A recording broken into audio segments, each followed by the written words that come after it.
On to this now. Sex workers continue to call on government to protect and support them during the nationwide lockdown. Now, to outline the effects of the COVID-19 pandemic on sex workers in South Africa and across the continent, really, let's bring in Nosipho Vidima, Human Rights Officer for the Sex Worker Education and Advocacy Taskforce. Nosipho, good afternoon. Thank you for joining me. So, the relationship between law enforcement and the justice system on the one hand and sex workers on the other hand, difficult at the best of times. I imagine that it's even more so under the conditions of stricter enforcement of various laws and regulations under the lockdown. Would I be correct in that presumption? That's very true, Thulasizwe. I mean, it became really clear and it kind of escalated when the lockdown restrictions started. So you found that sex workers actually get profiled on a daily basis anyway, without the lockdown restrictions. But during the lockdown, it became even more apparent to us. It was more visible because sex workers would actually call and say that I'm actually going to the store right now and I'm getting essentials and I've just been harassed and the police officers have just violated me, either human rights violations or straight physical abuse and pepper spraying. We saw this throughout the country.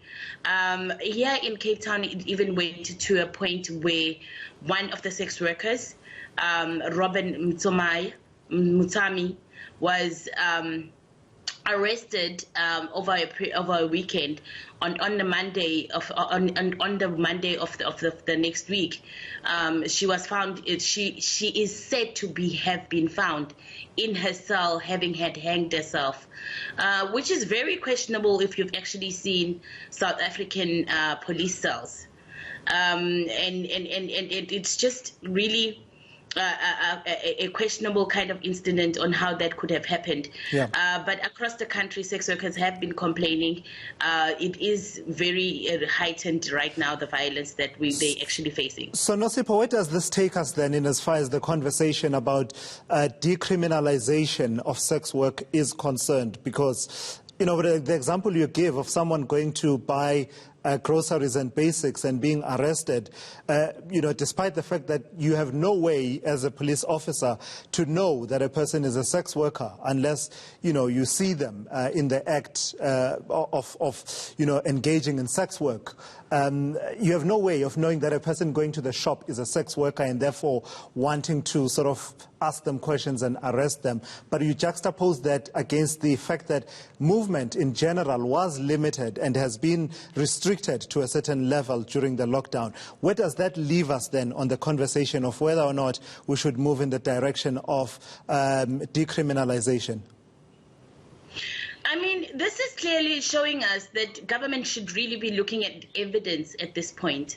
I mean, there's been research that points out how decriminalization actually stops these kind of violations, because sex work is then seen as work.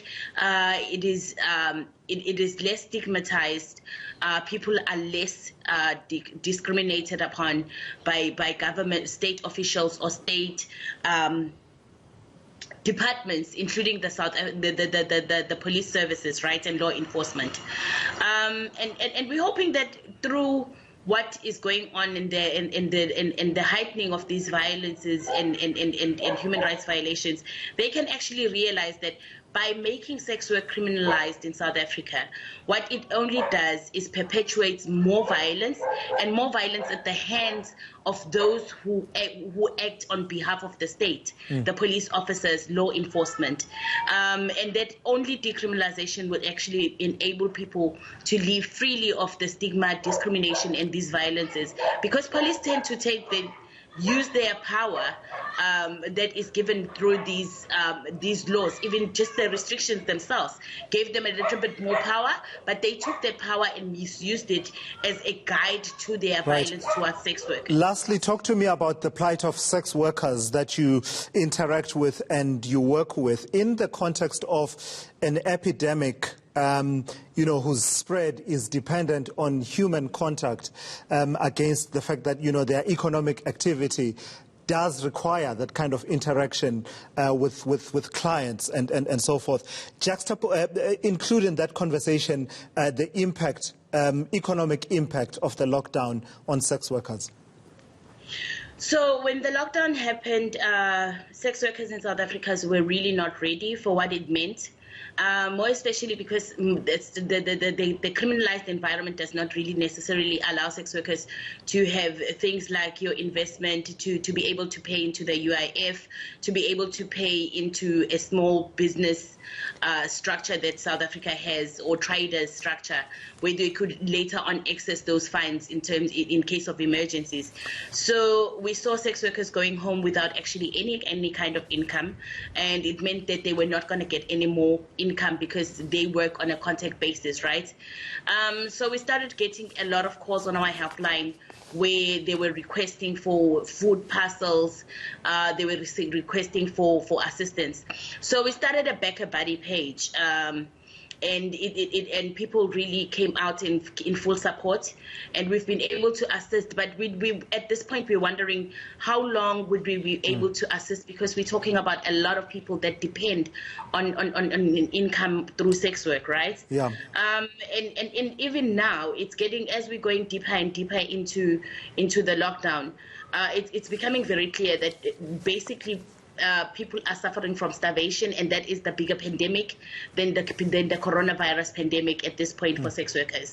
All right. With no income on top of on their tables, with also even if people are going back into certain kinds of economic participation, because they work on a contact basis, it's not a possibility for them. And most of them have been very, very respective of these rules and are very aware of what's happening. But we also blaming government and saying that if you had only decriminalized years earlier on when we asked, you would have workers that would be filing queues along with every other worker to the Department of Labour and asking for their UIF. All right, Nosipho Vidima, thank you so much there. That's Nosipho Vidima from who is the Human Rights Officer there at the Sex Worker Education and Advocacy Task Force, known as SWET.